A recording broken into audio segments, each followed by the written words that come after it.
안녕하세요. 저는 70세이고 현재 임대업으로 먹고 살고 있습니다. 부모님 밑에서 외아들로 살아가다 젊을적 벌어놓은 돈으로 부동산 투자에 성공한 삶이어서 부러움을 사기도 했습니다. 돈 벌다 혼기를 놓쳐 40살 넘게 노총각으로 지내다가 지인에게 소개받은 맘씨 고운 여자와 결혼을 하고 아들 한 명을 보았네요. 제가 혼자 자라 많은 자식들을 보길 바랬지만 그것도 팔자에 있어야 가능한 거겠더라고요. 제 외아들은 기특하게도 어렸을 적부터 속 한번 썩이지 않고 서울에 내놓으라 하는 대학에 떡하니 합격했고 원하는 대기업에 입사해 제 능력을 한참 펼쳤습니다. 그리고 그곳에서 사내연애로 만난 3살 연상인 여자와 결혼을 하겠다고 저절로 앞에 데려왔습니다. 지어머니처럼 순하고 착한 여자를 데려왔음 좋았을 걸 꽤나 반반한 외모이기는 했으나 어딘가 모르게 드세 보이는 예비 며느리가 맘에 걸리더군요. 아들은 뭐가 울린 듯 콩깍지가 쓰였는지 계속 여자친구가 좋다 하니 자식이기는 부모 없다고 결국 아들을 위해 결혼을 허락하게 되었고 예비 며느리가 될 나이는 어느새 혼자 임신까지 한 채 배불렀어 결혼식장에 들어갔습니다. 사실 예비 며느리는 어렸을 적 부모가 이혼해서 엄마는 바람나서 도망갔고 아빠 밑에서 동생과 함께 같이 살았다고 합니다. 뭐 그런 가정에 편견이 있는 건 아니었지만 그래도 기왕이면 다홍치 말라고 귀하게 큰 내 자식이 여느 사람 못지않게 화목하게 자란 여자를 아내로 맞이하면 좋겠다는 욕심은 있었어요. 실제로 아들에게 여러 좋은 혼자 자리한 가득 들어온 것도 사실이었고요. 하지만 그것도 혼자 임신까지 해서 아들을 꽉 붙들어 놓은 며느리는 귀엽고 옆자리를 차지하고야 말았고 저희는 그 아이를 가족으로 맞았습니다. 달갑진 않았으나 아들이 사랑하는 여자였으니 며느리의 장점을 보고 자 노력하며 마음을 달랬네요. 며느리는 스스로 쟁취하고 도전하고 이뤄내고 그 각박하고 어려운 상황에서도 보다 나은 환경에서 살고자 악착같이 공부해서 괜찮은 대학 나와 장학금으로 공부해 아들과 같은 회사에 입사했습니다. 번 돈으로 제 아버지 병원비 대고 동생 공부까지 시키고서 지원수자금까지 척척 마련하니 참으로 똑 부러지고 생활력 강한 장점이 있는 아이더군요. 시부모에게도 살뜰하게 자라니 딱히 흠잡을 것도 없던 터였네요. 뭐 사람이 항상 완벽할 수만은 없으니 전 며느리를 맞아들이기로 하고 아들과 행복하기를 바랬습니다. 그러던 중 살면서 저는 인생이 최대 불행한 일을 겪어야 했습니다. 그날은 아내가 임신한 며느리 힘들다며 손수 만든 반찬을 애들 떼에 가져다 주었던 날이었어요. 아들이 엄마를 저희 집으로 다시 데려다 주는 데서 일어나 버리고 말았습니다.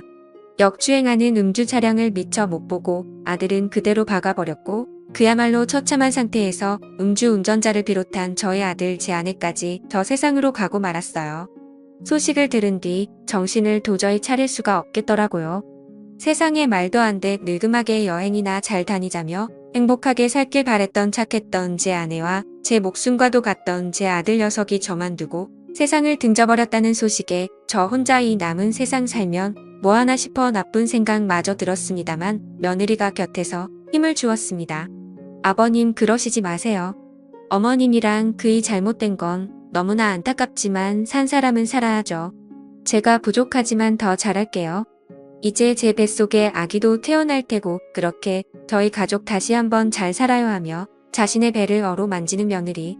따지고 보면 제 처지보다 며느리 처지가 더 가여울 법인데 노인네가 앞길 창창한 청산과 부된 며느리를 위로해 주지는 못할 망정 이런 약한 모습을 보이니 차마 부끄러운 면이 서질 않더라고요. 미안하다 아버지가 내 마음 헤아리지 못하고 그저 내 생각만 했구나. 내 뱃속에 태어날 우리 손주도 있는데 내 말대로 산 사람은 살아야 하는 게 맞구나. 아버지가 앞으로 단단히 마음 먹고 우리 손주 봐서라도 못다한 사람 목까지 잘 살쪘구나 하며 며느리와 서로 다독여주기도 했네요. 며느리는 얼마 안가 출산을 했지만 며느리 곁에 있는 사람은 오직 저밖에 없었습니다.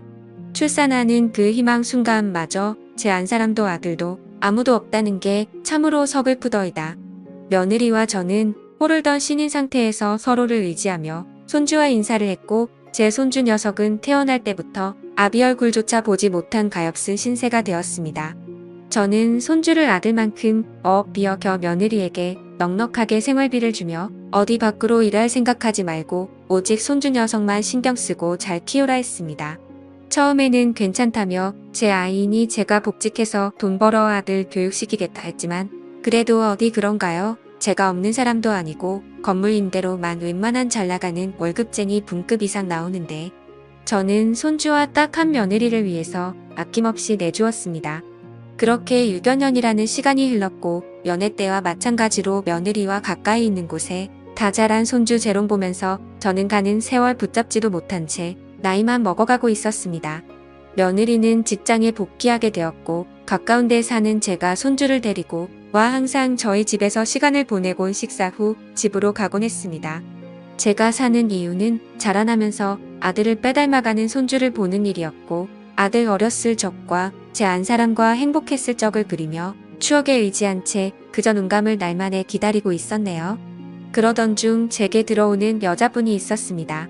손주 유치원 같이 다니는 같은 반 아이 할머니였는데 와버린 자식을 대신해서 소녀딸을 봐주고 있는 사람이었어요. 그저 오다가다 인사하다가 이내 말 붙이는 사이로 그러다 차 마시고 식사하니 저희는 어느새 좋은 친구가 되었습니다. 정시라서 제가 정야사님이라고 불렀는데 우리 눈감은 안사람처럼 참으로 착하고 순박한 그런 사람이었어요.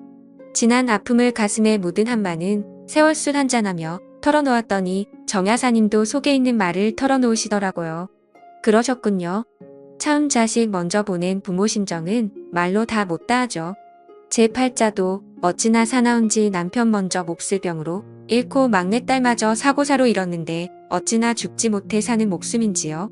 얼마나 그간 힘든 삶을 사셨겠어요. 누구보다 그 심정 이해합니다. 라며 서로 자식 잃은 마음을 위로해주기도 했습니다. 절대 한 사람 아니면 제 곁을 내어줄 수 없다 여겼는데 정이라는 게 참으로 무서워 마음이 열리더라고요. 가끔 저희 집에 와서 식사를 챙겨주기도 하고 집안 청소를 해주며 제 말동무를 해주었는데 어찌나 말을 곱게 하는지 젊은 청춘 마냥 막 설레거나 하진 않았지만 함께하는 시간은 참으로 즐거웠습니다. 저희는 친구 관계로 넘어 남녀로서 호감이 생겼고 점차 가까워 저 요즘 사람 말로 여자친구 남자친구이지 않은 연인 사이가 되었답니다. 그런데 어느 날 미처 염두에 두지 못했던 일이 생기고 말았어요. 아버님 저 왔어요. 외근 중에 잠시 근처에 왔다가 들렸는데 저희 승준이 유치원에 잘 다녀왔어요 라고 웃으며 들어오는데 그때 하필 제 집에서 정여사와 그 소녀딸이 함께 시간을 보내고 있었고 정여사님은 익숙한 앞치마 차림으로 부엌에서 뭐를 한창 만들고 있었습니다. 당황스러워하는 며느리 앞에서 저는 떠듬거리며 정여사님을 소개했습니다. 며들아 인사하거라. 우리 손주랑 같은 반 아이 할머니란다. 라고 인사를 하니 며느리 순간 새해지다 능청스럽게 웃으며 반갑게 정여사님을 맞아주었습니다. 민가 골치가 아파지더라고요. 며느리가 드셨년이 있었으나 생각이 깊어 이해해주려니 싶기도 했지만 마음이 썩 편하지 않은 건 사실이었습니다. 며느리는 정여사님을 보낸 후 평소처럼 손주 녀석을 데려갔고 다음 날도 그 다음 날도 정여사님에 관해 어떤 것도 묻지 않은 채 흘려보냈습니다. 폭풍전야로 저는 며느리의 눈치를 보며 정여사님을 숨어서 만나는 꼴이 되어버렸고 다행히 정여사님은 제 입장을 이해해 주셨는지 서운한 내색을 굳이 드러내진 않더라고요. 그런데 며느리가 어느 날 어떤 여성분을 제 앞에 데려왔습니다. 아버님 서로 인사드리세요. 이분은 저희 친척분 지인이신 한 여사님이세요. 음식 솜씨도 좋고 집안일도 깔끔하게 잘하셔서 아무래도 아버님께 필요하신 분 같아 모시고 왔어요. 월급은 제가 알아서 드릴 테니 걱정 마시고 편안하게 지내세요. 한 여사라 하는 여자분은 두툼한 화장에 세련된 염색된 머리를 하고 정게 차려입고 왔더라고요. 이미 정 여사님께서 가끔 와서 집안일을 도와주던 터이기도 했고 불편하기도 해 저는 좋은 말로 거절했습니다. 허나 며느리 끝까지 제 말은 듣지도 않은 채 계속 이분이 집안일을 해주면 좋겠다고 하는데 막무가내식으로 나오는 며느리의 두 손도 발 들어버렸네요. 아니나 다를까 한 여사가 오고 나선 정 여사님은 집에 자연스레 발길이 뜸하게 되어버렸고 그 틈을 탁 한 여사는 제게 다가오기 시작했습니다. 늙음하게 여자복이 터졌는지 한두 번 피하고 거절하니 한 여사는 자존심이 상했는지 노골적으로 저를 유혹했습니다. 오늘 저 집에 안 들어가도 돼요. 제가 얼마 전 와인 한 병을 선물로 받았는데 향기가 아주 그윽하더라고요. 저랑 괜찮으면 한 잔 부딪혀요. 라며 제게 잔을 내밀었고 저는 여러 번 괜찮다 사염이 있지만 밀어붙이다시피 해 억지로 주는 와인 한 잔을 마신 후 정신 못 차린 채 그대로 골아떨어져 버리고 말았습니다. 그 다음날 깨나 보니 깔끔하게 정돈된 방에 어느 때와 똑같은 아침을 맞아 전 안도를 하며 숨을 쉬었고 날이 밝을 때 손주를 유치원에 데려다 주며 정 여사님과 마주쳤는데 정 여사님이 어느 때와 다르게 제게 비속고친 말씀을 하시더라고요. 승준 할아버지가 저 말고 댁에 계신 분이랑 그런 관계인 줄 몰랐네요. 그렇게 여러 여자를 거느리시는데 소질 있으신 분이신 줄 몰랐어요. 진짜 부끄러운 줄도 모르고 실망이네요. 라며 말씀을 하시곤 제 곁을 지나가시는데 이게 다 뭔가 싶었습니다. 다 오해라며 전 집에 있는 사람하고 아무 관계도 아니고 그 댁은 며느리가 데리고 온 친척의 지인분이고 단지 우리 집에 집안일 도와주시러 오신 분이다라고 설명했으나 감정에 앞서는 정 여사님께는 씨알도 안 먹히는 얘기였습니다. 정 여사님하고 멀어지자 그 틈을 이용해 집에 있던 한 여사는 제 맘에 들기 위해 꽃단장을 하고서 찾아와 말동무도 해주고 집안일도 깨끗하게 쳐주고 정 여사님이 제게 했던 일로써 제 맘을 사로잡으려 했습니다. 게다가 벼랑간 며느리까지 등장해 꽃다갈과 봉투를 내밀더라고요. 어머, 두 분 너무 잘 어울리세요. 그렇잖아도 제가 공연 티켓을 선물 받은 게 있는데 저 혼자 가기는 뭐 하던 참이었거든요. 요새 잘나가는 트로트 가수 공연이니 두 분이서 오붓하게 잘 다녀오시고 분위기 좋은 호텔 디너 뷔페 티켓도 함께 넣었으니 좋은 시간 보내시고 오세요. 라며 며느리까지 지원 사격을 해주니 배뜸 흘러가는 상황을 보아하니 며느리가 손을 썼는지 이런 상황을 다 염두에 두고 계획한 것 같더라고요. 워낙 영리하고 빠삭한 아이니 애써 저에 의해 그랬다고만 생각하려 했습니다. 뭐 사실 저 역시 정 여사가 그렇게 나오니 막상 실망스러움에 한 여사를 굳이 피하려 하진 않았지만 사람이 알면 알아갈수록 구관이 명관이다라는 말처럼 교양도 지식도 풍기는 외모의 분위기도 여러모로 정 여사님을 대신할 수 없겠더군요. 오히려 한 여사를 통해 정 여사님에 대한 제 마음이 확고하게 자리 잡음을 느꼈고 저는 용기 내어 다시 한번 정 여사한테 다가가기로 했습니다. 저는 한 여사의 감시를 피해 몰래 정 여사님을 놀이터 길편으로 불러내었고 그간 구구절절 심정을 쏟아내며 제 진심을 전해주었어요. 그러자 정 여사도 어쩔 줄 모르고 서 귀엽고 여린 맘에 눈물을 훔치더라고요. 저도 실은 승준 할아버지가 보고 싶고 그립고 했어요. 제가 왜 그렇게 퍼부었나 반정도 많이 했고요. 하지만 생각할수록 제가 다가설 자리는 없는 것 같아 제 맘을 정리하기로 했습니다. 아무리 우리가 인생을 산 세월이 많다 한들 이해할 부분이 있고 도저히 이해가 안 되는 부분도 있잖아요 라고 말을 하면서 제게 휴대폰 사진을 주섬주섬 찾아 보여주더라고요. 그런데 이게 웬일인가요? 저는 휴대폰 사진을 보고 그야말로 숨이 턱 막히는 기분을 느꼈습니다. 그 사진은 바로 저와 한 여사가 한 이불을 덮고 자고 있는 모습이었어요. 그 사진이 정 여사님께 전송이 되었다는 겁니다. 저게 언제인지 생각해보니 아무래도 그때 한 여사가 제게 줬던 와인을 마시고 잠시 잠들었던 그날 같았어요. 항렬이 치받는 게 나 모르게 이런 일을 저지른 한 여사를 도저히 가만둘 수 없겠더라고요. 모종의 음모가 도사리고 있다. 여긴 저는 당장에 한 여사가 있는 집으로 들어가려 하는데 어쩐 일로 저 멀리서 며느리 차처럼 보이는 차량이 보였습니다. 평일이라 당연히 회사에 갔을 줄만 알았던 며느리는 연차를 낸 건지 어쩐 건지 가까이 다가가 보니 옆에 익숙한 얼굴에 한 여사와 얘기를 나누고 있었네요. 헌데 그 둘이 하는 얘기가 윈가 심상치 않았습니다. 야, 나 도저히 못하겠다. 저놈의 빡빡한 영감탱이 하나부터 열까지 다 맞춰주는데도 넘어올 기미가 단일도 없어. 저런 별 볼 일 없는 퉁퉁한 여인네랑 이런 신랑이 하는 것도 자존심 상할 판국에 이딴 대접 받아야겠니? 하며 더운 듯 부채질을 하고 있는 한 여사 삐축하게 노려보며 며느리가 입술을 깨물며 대꾸하더군요. 그래서 지금 재산 50억을 그 별 볼 일 없는 퉁퉁한 여인네한테 뺏기겠다고. 엄마 우리 아빠 돈 못 번다고 그놈의 돈 쫓아서 남편 자식 버리고 같이 일했던 사장놈하고 도망간 거 아니었어? 이렇게 돈 좋아하는 양반이 50억을 눈앞에 두고 포기하겠다고. 시아버지가 엄마한테 안 넘어올까봐 자신 없어진 건 아니고. 엄마 이게 대체 무슨 소리야? 분명 며느리가 한 여사한테 불렀는데 며느리는 어렸을 때 어머니가 바람나 집 나갔다고 했는데 그 엄마가 바로 한 여사라는 말입니까? 비틀거리며 거의 쓰러지기 직전이었던 전 금수만도 못한 모녀의 대화를 마저 들었습니다. 며느리의 말에 분이 일했던 한 여사는 눈알이 뒤집힐 정도로 소리를 지르더군요. 자신이 없어. 너 나 그 여자와 날 비교하는 건데. 나의 사람 취급도 안 했던 네가 재산 상속 때문에 날 내 시아버지 옆 자리에 심어놓으려는 주식검은 속내 뻔히 아는데 네가 나한테 이따위로 나와도 돼. 아쉬운 게 누군데. 서로 아쉽지 않아. 엄마는 시아버지 곁에서 받을 호감까지 생각하면 나한테 저래도 모자랄 판이야. 시아버지 저 세상 가고 나면 남은 재산 반반씩 나누기로 했으면 잘 해야지. 50억이 거저 떨어지는 줄 알아. 죽 써서 정여사인지 뭔지 그 여자 주기 싫음 제대로 좀 하자고. 라고 얘기하더라고요. 그 소리를 듣는데 얼마나 손발이 부들부들 떨리던지.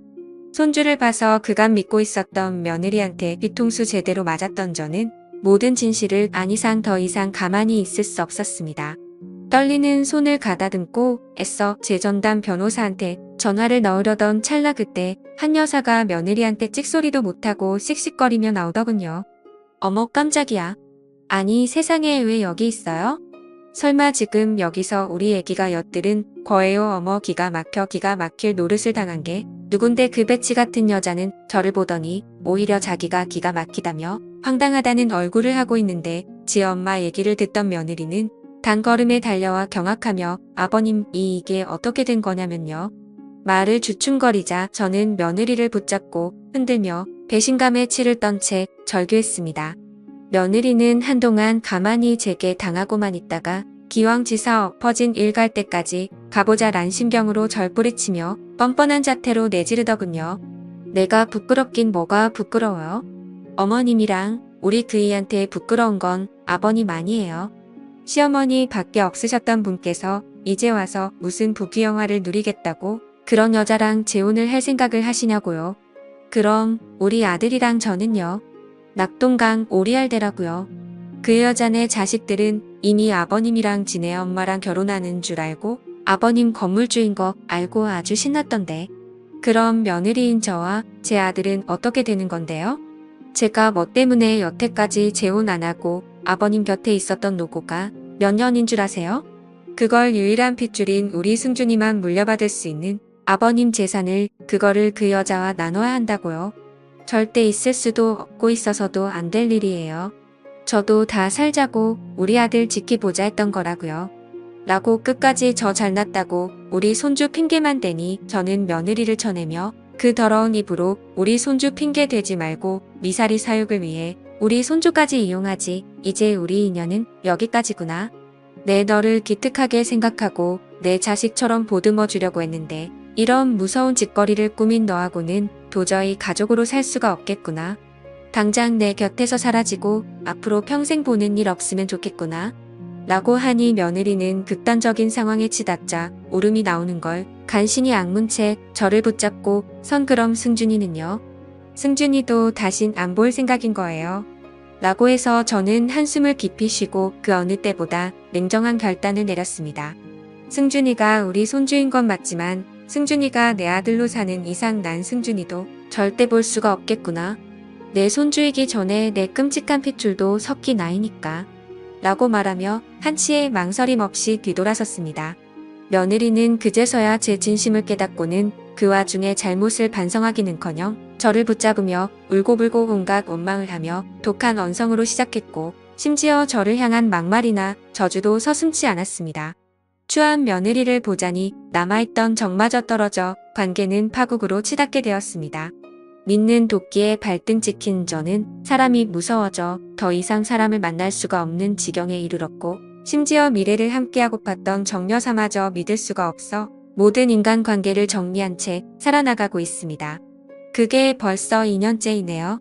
가끔 며느리와 손주가 곁에 있었던 지난 세월이 그리울 때가 떠오릅니다. 이렇게 된 건 다 누구의 잘못인 걸까요?